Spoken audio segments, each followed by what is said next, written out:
hope everyone had a good interval. Please take your seats and welcome to Act 2.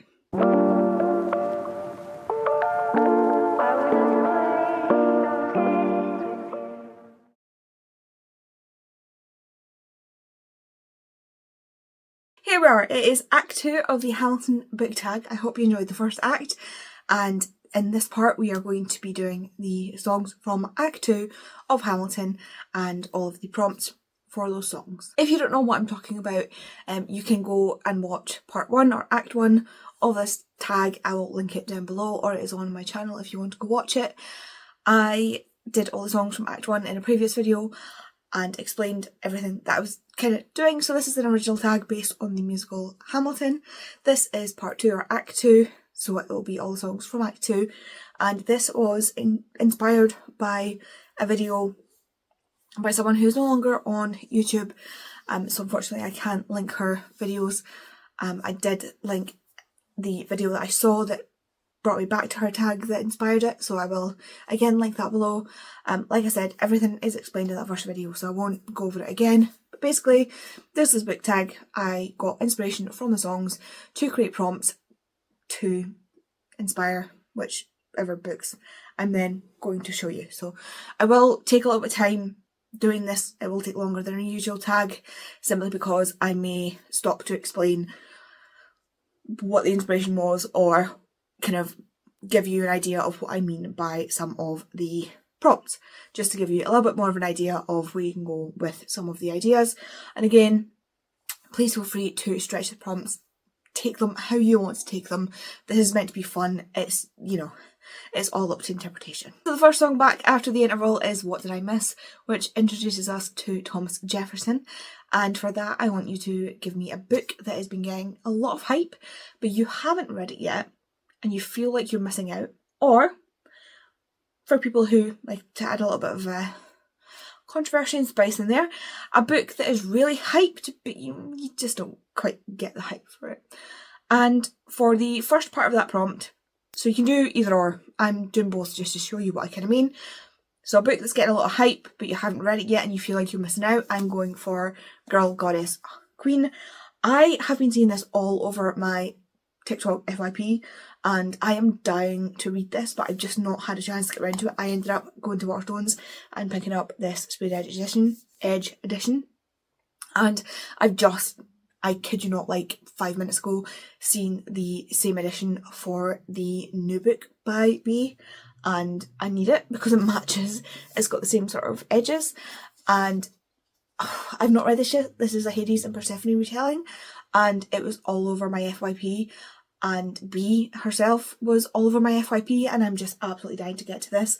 But it's just by chance not being able to go onto my TBR since I bought it, so yeah, I'm absolutely dying to read it. For the second part, the slightly more controversial part of that, is a book that is really hyped but you just don't get it.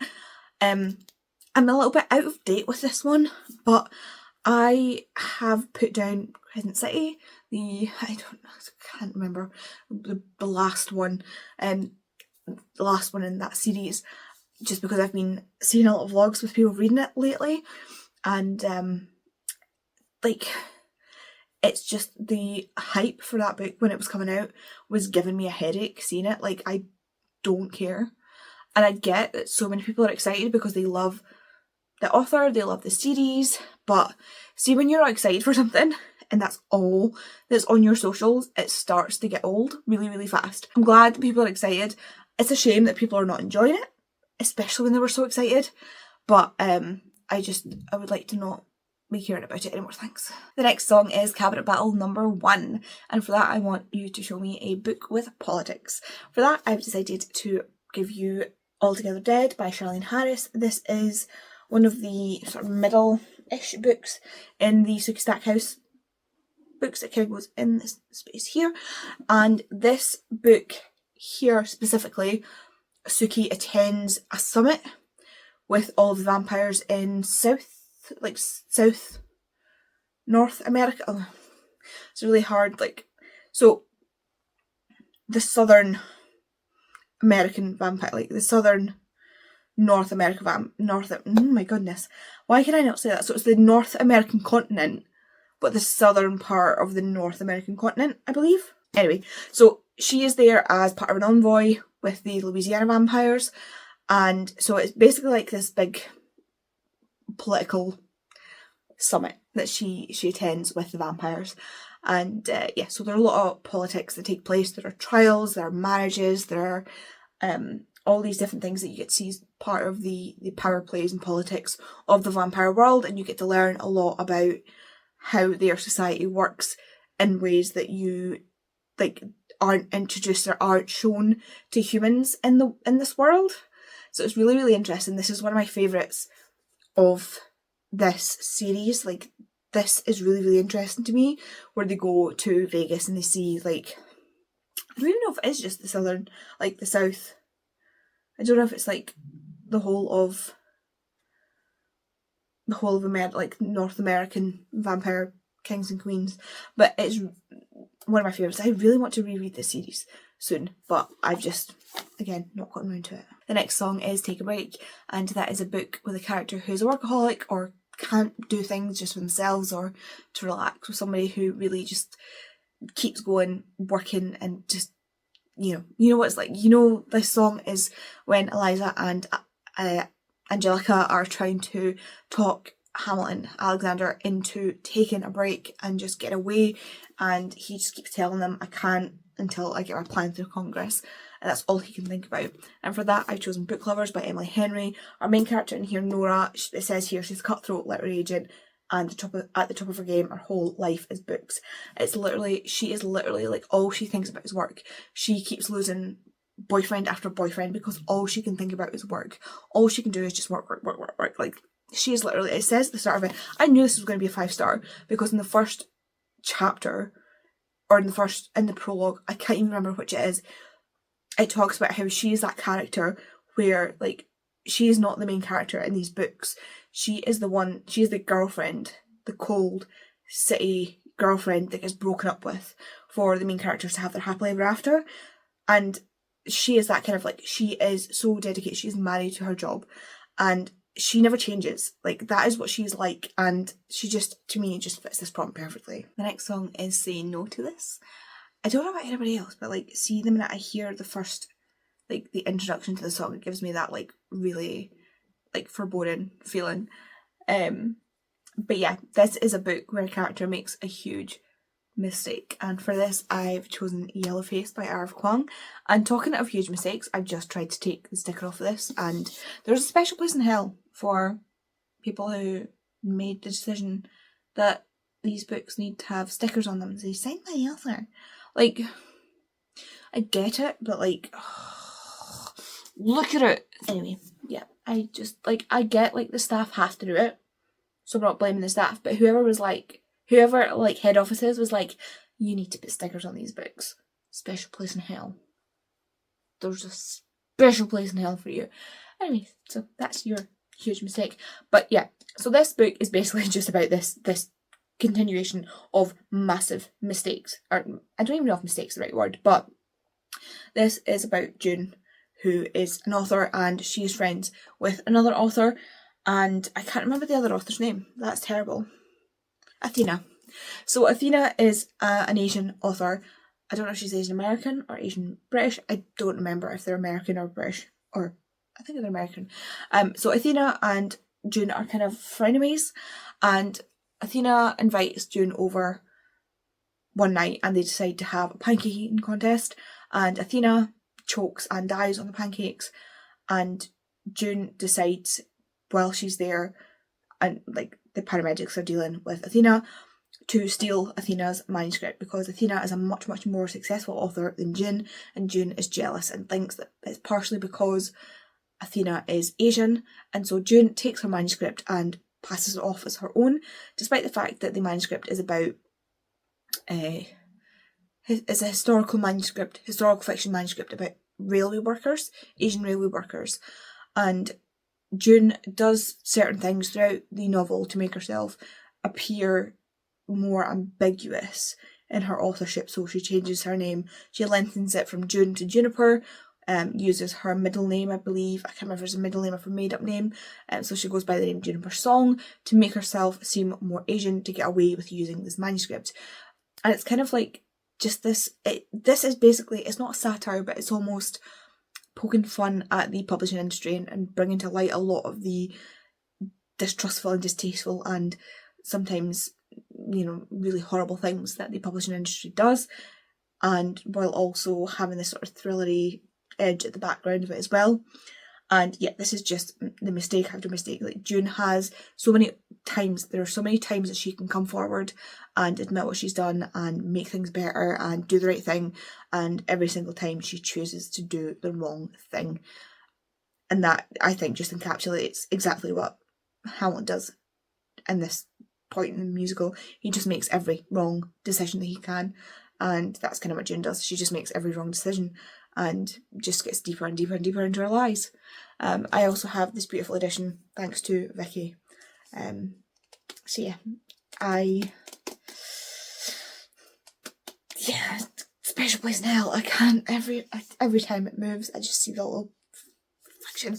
I shouldn't have taken it off. The next song is The Room Where It Happened, and for that I would like a book with a character who needs to know everybody else's business, or a book with secrets. And for this, I honestly forget every character I've ever read in a book for the first part of it. So I've only got a book for the second part of it. And for that, I've chosen The Girls I've Been by Tess Sharp. This follows our main character, Nora, who, as you can see here, has been a number of different girls. And this is basically about a girl who's grown up with a mother who is effectively a con artist. And so throughout her life, she has held so many secrets. She has lied and been deceptive on so many levels to live with her mother's cons. She has had to pretend to be so many different girls to continue her mother's cons. And one day when she goes to the bank with her girlfriend and her friend, who also happens to be her ex-boyfriend, they get caught up in a bank robbery, and she has to use her history as a con artist to get them out safely. This is really, really interesting and really, really cool. Even though this is a YA, I found this really, really interesting. It hops between her in her present day in the bank and her in her history. And it also turns out that one of her stepdads is out of jail and she is in a lot of danger. And that's what the next book, I can't remember what it's called, but I do have it, it's purple. That's what the next book is kind of like. That'll come into a head, so I'm really interested to read that. But yeah, Nora has a lot of secrets. Next up is Schyler Defeated, and for that I would like a book with betrayal. For this, I have chosen A Dowry of Blood. This is a Dracula's Bride retelling, and this is the beautiful Fairlight edition. Yes, Fairlight edition. Again, wouldn't have this without Bobby, so thank you very much, Bobby. I do also have a Bookish Box edition up there, which is absolutely stunning. But this is the, like I say, Fairlight edition. This is a second-person story as well, so it's told in like, I always thought it was a confession, or diary entries, or letters, and it's written, as I said, in second person, so it's you did this, you, and it's a really interesting way, but not everybody likes that, which is, I've never read a book like this, so I found it really, really interesting and really, really compelling to read. This is definitely a book with betrayal. There's betrayal around every corner, betrayal within this family, betrayal from Dracula, although Dracula is never named, but betrayal from like the head of this family, betrayal within this family. This is just chock-a-block with betrayal. I'm not going to give you too much detail, but I definitely recommend it, but it is just one of my favourite books of all time, never mind in the year that I read it. Next up is Cabinet Battle number 2, and for that I would like a book where someone backs out of a deal or a treaty is broken, or a book where you feel a character made a wrong decision. Now again, can be any character in the book, it doesn't have to be the main character. I, again, couldn't think of, I don't read many fantasies, so like treaties and deals and stuff like that, not my biggest like genre, so I only have one for the second one. So that's a book we feel a character made a wrong decision, because for me, and again, if you've not seen Hamilton, this may be a bit of a spoiler, I feel, and for me personally, see when Hamilton says, I don't know if it's York, I can't remember which song it is, but when Hamilton meets Lafayette again and they have that interaction where it's Monsieur Hamilton, Monsieur Lafayette, and command where you belong, are you saying no sweat? We're finally at the front, we've had quite a run, immigrants, we get the job done. What happens if we win? I go back to France and bring freedom to my people. If I'm given the chance, we'll be with you when you do. Go, lead your men. I'll see you on the other side till we meet again. Every single time I always, under my breath, I'm like, you liar. You liar to Hamilton, because when it comes down to it, during cabinet battle number 2, we've got Jefferson, who we're supposed to, if you're on Hamilton's side, you're supposed to dislike Jefferson because he does not like Hamilton and Hamilton doesn't like him. And yet, Jefferson's the one fighting for America to help Lafayette, help France in its revolution. And yet, Hamilton's the one arguing against helping them. And he says, well, Lafayette's a smart man. You know, he will understand. But in all reality, what Hamilton has done is he's betrayed his friend. He has lied. He has said to Lafayette that America, that he will be with him. He will help him when the time comes for France to have its revolution. And now the time has come. Hamilton's not there to help him. He's got the opportunity to help his friend who helped him in his time of need. And really, Lafayette was the one that talked Washington into giving Hamilton his command and put him in the position that he did. And then Hamilton lets him down. So that's where that's come from. Just to give you some background on why I've given that prompt. Because in my eyes, that is Hamilton. Yes, Hamilton is saying that the treaty they made was with the king and the king is now dead. But for me, the treaty, the deal, the promise that Hamilton made was to Lafayette, and the deal that is being broken, the promise that is being broken, is to Lafayette from Hamilton. So that's why that prompt is the way it is. I just wanted to explain that. Anyway, so for that, I've chosen The Seven Husbands of Evelyn Hugo. There is something that happens in here which is a spoiler, so I'm not going to tell you, but a decision is made to cover up a crime and cover up and lie to multiple people that causes a string of things to go into motion, and I disagree with what they did. Obviously what they did was abhorrent, and if you've read it you know that what they did was abhorrent. Even the characters themselves know what they did was completely abhorrent. But yeah, I think that was the wrong thing to do, and I think it was an absolutely abhorrent thing to do, and it was, yeah, that's basically it. I spent more time explaining the prompt to you than I did explaining the book, so yeah. This is a historical fiction about an actress named Evelyn Hugo, who is Cuban, American, and bisexual. I was going to say bipolar. That's not what I meant. Bisexual, and her story told through her 7 husbands, and it is told to this journalist called Monique, who doesn't know why she's the one who's been asked to tell Evelyn's story after all this time of journalists tripping over themselves to try and get her story. And Monique is really a small journalist who doesn't have anything to her name, but Evelyn wants to tell her, and her editors told her, you get that story. So Monique goes to her house and Evelyn tells her her story. Next is Washington on Your Side, and again, this is one of those ones with 2 prompts. The first one is a book where someone has a perceived unfair advantage. The second is a book where there's jealousy based around a character getting attention or approval from somewhere else. So for the first part, so someone has perceived an unfair advantage, I have gone for Lessons in Chemistry by Bonnie Garmis, Nice Red Edge edition, and for this I've chosen this one because the main character, Elizabeth Zott, is a scientist within her own right. She is extremely intelligent, extremely smart, knows exactly what she's doing, but because of the time that she's living in, I believe it's the 60s or 70s, 60s, she is teamed up with this male scientist, and everybody believes that it is his work that she is doing, like the work that she is actually doing and being credited with is actually his work, and her name's just being put on it, when in fact she is actually doing the work. And so it's just assumed that she's being given this unfair advantage, that her name is being elevated because she's working with this guy, and it's not the fact that she's, you know, actually doing the work and is actually intelligent because she's a woman. And that just infuriates me. This book was so... I love this book so much. I love this book so much. This book was so poorly marketed. It was marketed as this like chick lit woman scientist in the 60s does a cooking show, and that is only, I would guess, maybe the last third of the book. This book is so much more about this. This is feminine rage. This is about a woman who is, I don't think she's ever said to be autistic, but she is definitely autistic coded, and she is, I mean, you've got content trigger warnings for sexual assault, for death of a loved one, for so much more. Like, this is a woman who is in academia and she is belittled, she is assaulted, she is looked down on, and she is treated so poorly, and yet she just keeps going.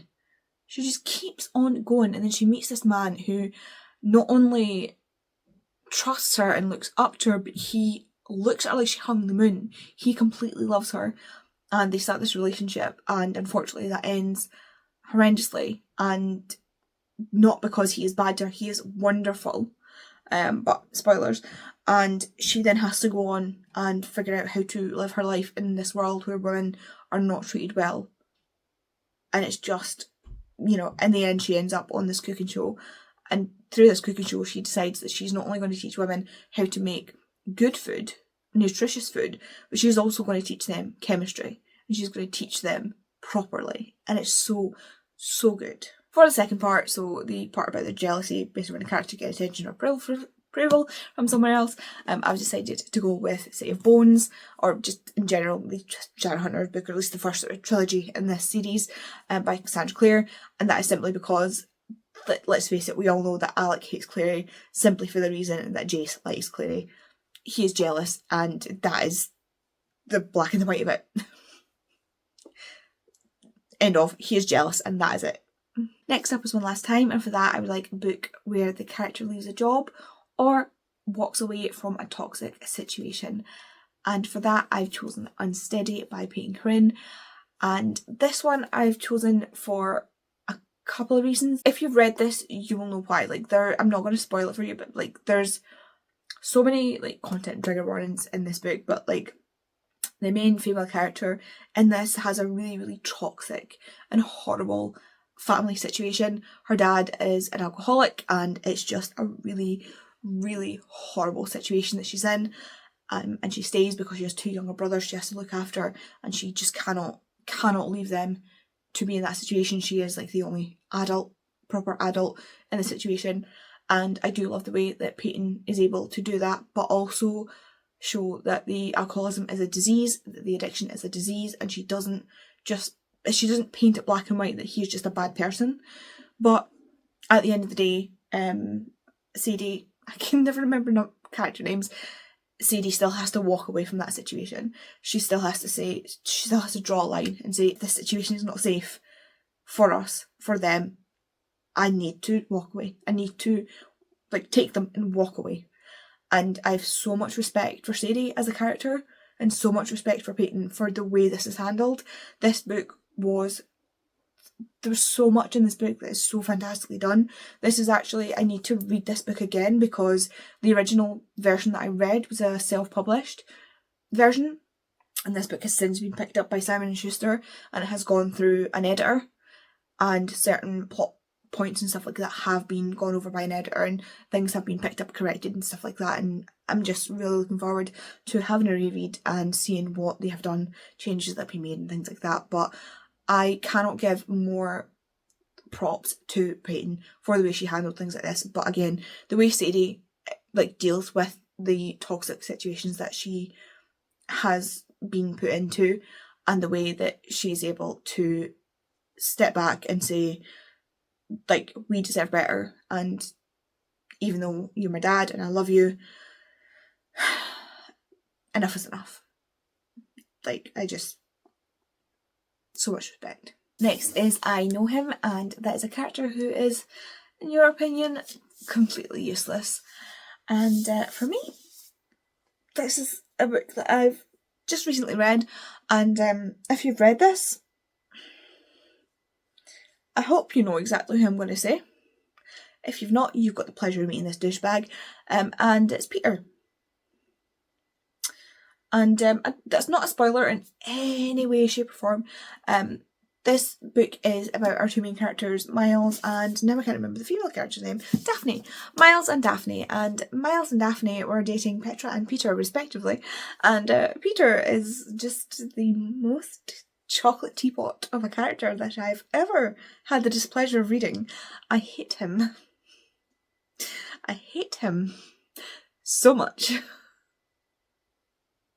He literally has no point in this earth. Like, not in the sense of, like, why did Emily Henley write him? But, like, in the sense of, like, if he was a real person, I would walk up to him and be like, why are you even here? You have no use. You are a waste of oxygen. Go away. Next is the Addams administration. And for this, I would like a book where a character has nothing left to lose or doesn't care about the consequences of their actions. This is the song where Hamilton loses it a bit and just really goes off on President Addams. So yeah, we want that sort of energy in this prompt. And for that, I've chosen Vicious by V.E. Schwab. Yes, I have a copy of this book. It is right at the top of this bookshelf behind me here, and I'm not climbing to get it, so you have a picture here. Yeah, Eli Ever is like, if you look up the definition of like psychopath, there's a photo of Eli Ever. Like, he has literally no conscience. He has no. If you've read these books, you know exactly what I mean. He does not care about the consequences of his actions. He does not care whether he lives or dies. He thinks he's invincible. He thinks nothing can touch him. He thinks that what he is doing is right beyond all consequence. And he does not care what happens. He doesn't care for collateral, nothing. He doesn't care. Does not care. Doesn't care. Vicious and Vengeful are currently 2 books. There's supposed to be a third. And there is a graphic novel about people called Extraordinaries. And it follows, Extraordinaries are like people who have superpowers, and it follows Eli and Victor, and they were best friends in university until they discovered how to become Extraordinaries. And then we follow Eli and Victor, and Victor is just getting out of jail, and Eli is working with police to hunt down and kill Extraordinaries, and things kind of spiral from there during the start of the book. Next up is We Know, and for that it's a book where someone tries to use blackmail or leverage to get their way. This I've chosen Daughter of Sparta by Claire M. Andrews. This is a book about Daphne? Daphne, yes. And she is leveraged by, or blackmailed, whichever you prefer, by Artemis to help save the gods. Artemis effectively takes one of her brothers and says, if you don't help save the gods, I will kill your brother. Effectively. So yeah, there's not much better leverage than that, you know. It's a full-on kidnap scenario. So yeah, this is a retelling of Daphne and Apollo. So it's a great retelling, and it is the first in a series. I did not know that when I read it. It's a YA, and I just quite enjoy it. Next up is Hurricane, and for that, I would like a book that left you stunned or speechless when you turned the final page. And the idea behind that is, like, if you've seen the show, you'll know what I mean, that when that song comes on, there's just a stillness. There's that moment where it's just hushed. And, I mean, the first line of the song is, in the eye of the hurricane, there's quiet. And it's that whole point of, like, yeah, when the eye of the hurricane comes over, there's suddenly you go from the storm to this sudden silence, this sudden quiet, this sudden peace. And I've had those moments where, when I read books, like, I get those moments where you finish a book and it feels like something's rung your bell. Like, you just get this like, I don't know how to describe it other than that feeling of, like, that, like, if you think about what's just happened to Hamilton, and then this again, that feeling of the hurricane, the eye of the hurricane, and that stillness, and that like sudden like shock, and that sudden like, you know what I mean, almost like a book hangover, or like, you know what I mean, that when you finish a book and you just don't know what to do with yourself, and you're just like, oh my god, and you just kind of speechless and just kind of like in shock. And I know what I'm feeling, I know what I mean, but I'm not entirely sure. So yeah, to feel like, do this however you like, but that's, hopefully I've explained what I kind of mean by that. For me, I've chosen Conan Verity. This book was unreal to read. This is about Queenie and, oh, I can't even remember the other girl's name. Maddie. Queenie and Maddie. And Queenie is a spy, and Maddie is a pilot. And we kind of open this where Queenie has been caught, basically, and she's been interviewed by Nazis. And she starts to tell the story of Maddie, and how Maddie learned to fly, and how Maddie became a pilot in the Women's Auxiliary Air Force, and the training that Maddie did, and the planes that Maddie flew, and the fields that she flew from, and what she did, and how she met Queenie, and or Verity's being interviewed, Conan Verity, obviously. And throughout the story that you get to know how these girls got to know each other and became friends, and the ending of this book, I don't know what's worse, the ending of this book or the ending of The Nightingale.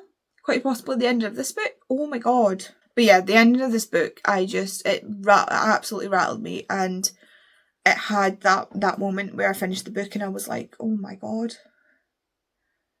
I just didn't know what to do with myself after I read this book. And it's one of those books where you know that there's a sequel, but you know there's no reprieve in the sequel. You know that you're moving on to different characters, and the trauma that you've had from this book there's no light in it. It's there. It's not going away. So yeah, this book really, really did that to me. The next book is the Reynolds pamphlet, and that is a book where a character did something so stupid you seriously considered throwing your book across the room / out the window.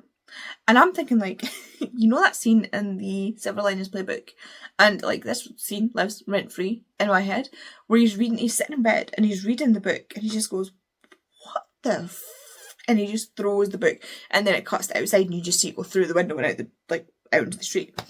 That's what lives rent-free in my head, and that's the sort of idea. And honestly, I really did struggle. I actually struggled with this, my own prompt. And the only thing I could think of for that was The Hating Game by Sally Thorne, because honestly, I just want to throw this, like this. I want to smack these characters so bad. I didn't even think, I got like 30 odd pages into this book and wanted to throw it, because I hate the characters so much. I don't think I've actually DNF'd a book so quickly, because the characters were so insufferable. And not in the sense of like the characters are meant to be unlikable, in the sense that if I ever met Sally Thorne, I'd be like, have you met a real person? Like, these people are caricatures of the dumbest people I've ever encountered. And it's just like, no, thank you. Next up is Burn.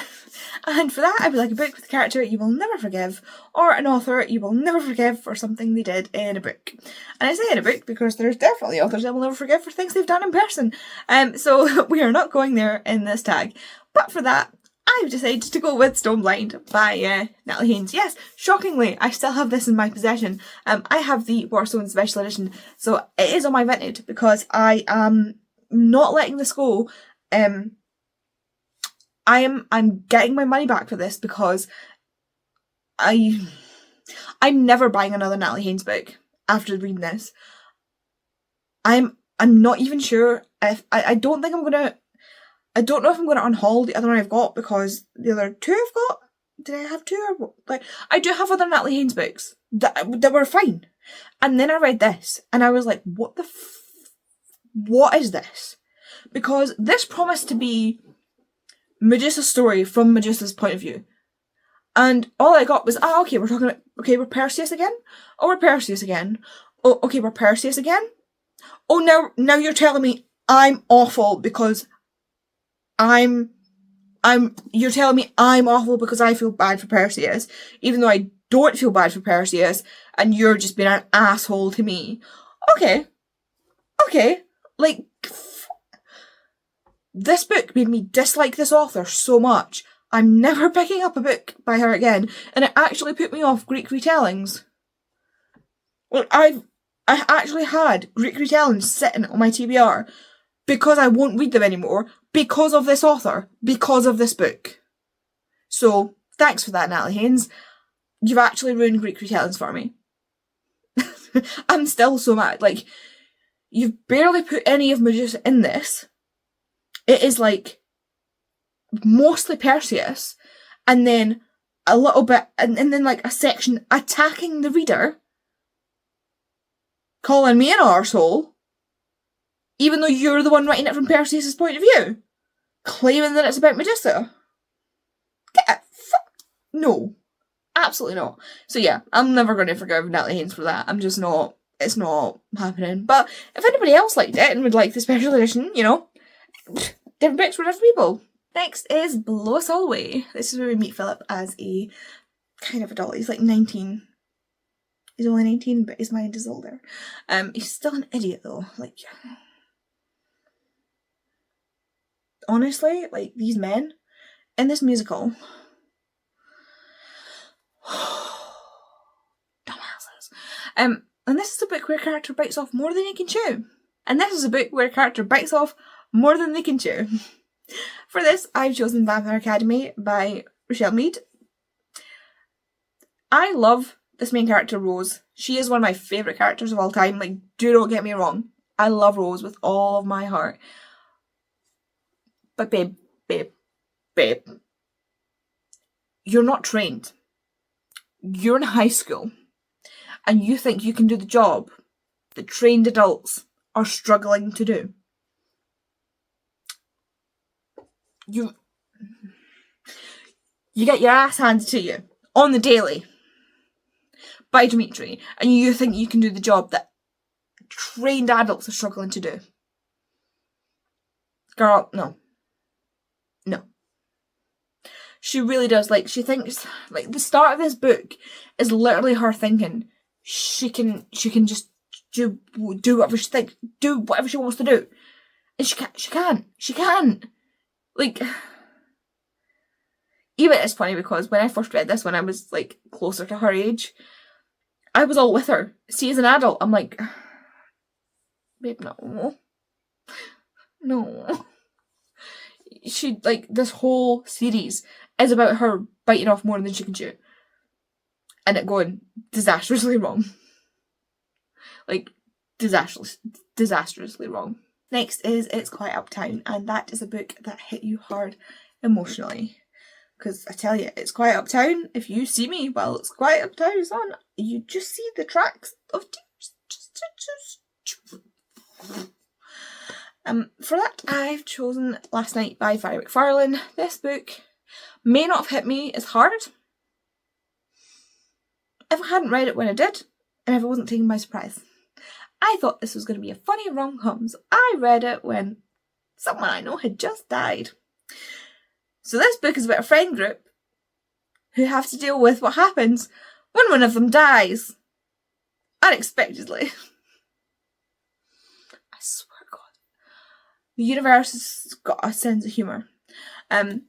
But yeah, so this book came down on me like a ton of bricks. I don't know if it would normally, but like, there's a moment I was looking at it and I was like, yeah, you did that.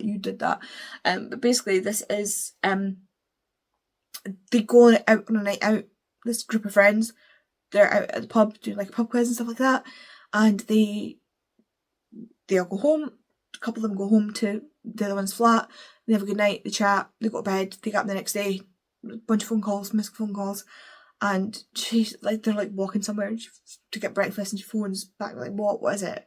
Like, so-and-so's dead. Like, funny. It's like, no, seriously, she got hit by a car on her way home last night, and she's dead. It's like, what? And everything just goes to shit, basically, because she was kind of the glue that held the friendship group together. But then there's also a problem because her brother who she doesn't speak to, like the dead friend's brother, comes and starts like bulldozing over her life and making decisions about her like funeral or stuff and stuff like that, because he's her next of kin, but she's been estranged from him for years, and it's nothing like what she wanted, because her friends know her and he doesn't know her, and they start getting into these arguments, and it's just really like, it's such a good book. Like, it was really, really good, really well written. They come up to Scotland at one point. There's a whole thing with her dad going missing, and a lot of secrets and stuff like that about the family, and it was really, really interesting. But by God, did it like hit me right in the feels, hit me right in the gut when I read it. Next up is The Election of 1800, and that is a book with a competition. For that, I've chosen Rosalind Parker Takes the Cake by Alexis Hall. This is literally a book about a competition. It is like a fiction version of the Great British Bake Off. I can't remember what it's called though, but like, it is about Rosalind Parker, who takes part in this baking show. The televised baking show is basically Great British Bake Off, but it's called something else, Bake Expectations. And it is a romance set around that. It's really cute, really funny. It was not what I expected at all. And it's really funny because Alexis Hall also wrote boyfriend material and husband material, and I like them way more than I like this book. Next is Your Obedient Servant, which is one of my favourite songs in the thing. I just love the way they absolutely cook each other in this, or the way Hamilton absolutely cooks Burr in this. Like, Burr's so angry at him. He's like, why did you do these, like, say this horrible thing? And Hamilton's like, we've never gotten along. Like, if you, like, would you like a list of the things we've argued about over the past 30 years? Because here's a list. Like, Burr seems to have been totally blind the entire time about everything they've, like, Burr's so indignant about this one thing. Like, the entire time he's not been on Hamilton's case and been really horrible to Hamilton. Like you didn't just try and blackmail him a few songs back. My guy. Like, Hamilton could have just been like, you tried to blackmail me. And now you're mad. Like, anyway. So yeah, that's two characters that will never see eye to eye, no matter what. And you can make this fun if you like. You can do either two characters from the same book, or you can speculate about two characters from two different books. So if you want to grab two totally different books, and speculate on whether you think that two characters from those two different books just would never, ever get on in real life, or like if they ever met in real life, like if they ever met, go for it. I would love to see those combinations. For me, I've chosen Crazy Rich Asians because I want to reread this book so badly. But it's the male main character's mum and his grandmother. Never, to the day both of them die, and even in the afterworld, they will never, ever get on, never agree on anything. His grandmother will go out of her way to oppose his mother for the sheer fun of it. I swear to God. If she can find a way to put down his mother, she will. She is like the mother-in-law from hell. Just for the fun of it.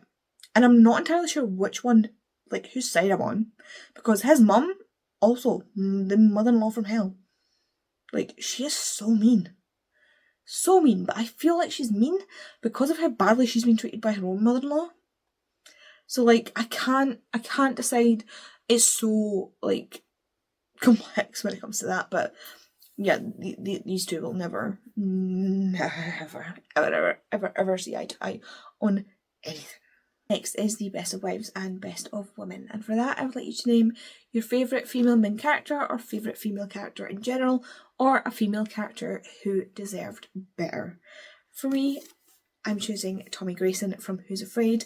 I absolutely love Maria Lewis's world that she has created in this series, and Tommy is one of my favourite characters. She is an absolute ballbuster, and she's great. She is half Scottish, half Maori, and she is just an absolute ballbuster. She lives in, I've already said that, she lives in Dundee, and she is like 5'4", curvy, blue hair, tattooed. Like, she is just, I want to be her. I want to be Tommy Grayson. I am not nearly cool enough. Like, she is an absolute kick-ass female character. She is also a werewolf, which, you know, really, really cool. I don't feel like we get, like, main character female werewolves in a lot of things. Like, it's all male werewolves. Being a werewolf is often seen as, like, a very male characteristic, and I really appreciate Maria using a female character for that, especially since she doesn't, like, make her masculine. Like, Tommy is still feminine in her own way. She's not, like, hyper feminine, but she's still, like, mid-ground feminine. She's not like, she doesn't become a werewolf and she's suddenly like, well, I better become like a man, like manly, like masculine. She's still just like her own level of feminine. She's still Tommy, and I love Tommy as a character. She is just such a great character. She's got the great banter, she's so well written, and I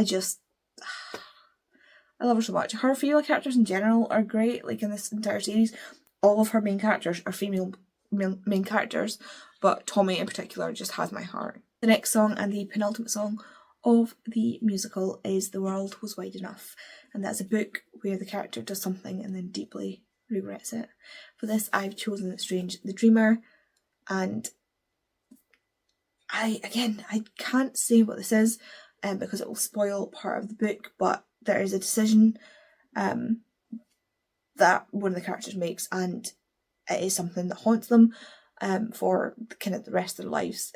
It's the decision that, you know, it's just, it's kind of one of the things that makes the, I don't know if it's in this one or if it's in the next one that it's talked about, but it's one of the things that causes one of the other characters to be stuck, if that makes sense, if you know what I mean. It's like the thing that happens, and then she's stuck, and then, but like, with yeah. That doesn't make sense, but I know what I mean. But yeah, that they do that, and then that's, I think they deeply regret it because it is something that I don't think anybody could safely have on their conscience. And the final song, the finale of Hamilton, is Who Lives, Who Dies, Who Tells Your Story. And for that, I would like an epic book or series that tells the story of a family or a character whose character is based on others' gossip, speculation, or opinions. So the first one is like an epic. An epic is something that tells the story of an epic space of time, a large space of time. For that, I've chosen the Zuber series. This is the newest installment of that. It's the third book, and I just wanted to show off this beautiful indie edition. It's absolutely stunning. It's signed by Kate herself. This tells the story of the Joubert family. Each book goes on to the next generation of the family. So this tells the story of the granddaughter of the main character of the first book. So it's the grandmother, mother, granddaughter, and it'll be the great granddaughter in the next one, and the final one. Is it the penultimate? I can't remember if it's the last. I think it's the last one's the next one, and I've ordered the beautiful indie edition of that one as well. Yeah, so this spans a whole, like, 4 generations of a family, and it is epic. It spans so much time. It covers the massacre of the Huguenots. It covers piracy in the waters around Africa and Europe. In this book, that's what the ship's about. I absolutely love the series. I love Kate Moss as an author, and yeah, it just absolutely spans so much time and this family's history, and it's just absolutely epic. I love it so much. For the second part of that, I do want to give you an example. So the second part of that is a character whose character is based on others' gossip, speculation or opinions. So for that I mean a character who may be one way and is thought of as one way and is actually another. So a good example of that is Rory from the Fake Out. Is not necessarily maybe a character that a lot of people have read. So everybody thinks that Rory is this horrible person. He's got an attitude, he's got anger issues, he is not well thought of, basically. But he's actually a real sweetheart. He's a cinnamon roll. He is really caring of the people he loves, and he's really, really, his reputation is what other people think of him. It's not who he is as a person, but he doesn't correct that reputation. He allows it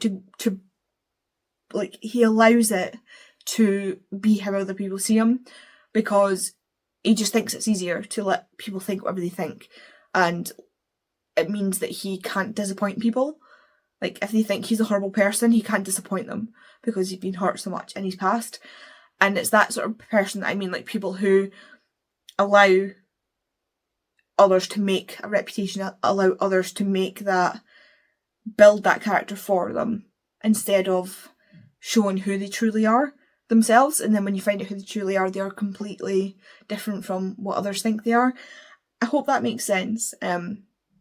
That again, just interpret how you want to interpret it. But yeah, I love Rory. I think that he's a great character because I just feel like, I don't know, I just love Rory. I'm so excited to get the third one of these books as well. But it's going to be so long. So long, it feels like. We've not even got, I think we've just got a title now, but we don't have a cover. And it's going to be trad published, and these are indie published ones. And I'm so annoyed because it's going to be like this size. But anyway, that's not the point. And so we come to the end, to the curtain call of our Hamilton Act 2 tag. Thank you so much for watching this if you have. Thank you so much if you decide to take part in this. As always, leave the gold star down below for Hamilton. Let me know if you do. Tag me in your tags if you do take part. Like I said in the previous one, if you want to do Act 1, Act 2 as separate videos, as one video, if you want to pick your favourite songs and compile your own tag, please do. But tag me in your videos of them. I would love to see them, love to watch them. I did this as a silly idea, so yeah, I would love to see anybody that would love to take part in this. I'm not going to tag anybody, as I said in the previous video, because I don't want to put any pressure on anybody to do this, because it is a lot of work, believe me. I'm not looking forward to putting all these books back on the shelves. But yeah, thanks so much for watching this. I'm really excited. Even if it's just me that does this, this was a lot of fun for me, and I'm really proud of myself for managing to do 44 prompts. But yeah, thanks very much for watching, and I will see you in the next video. Bye.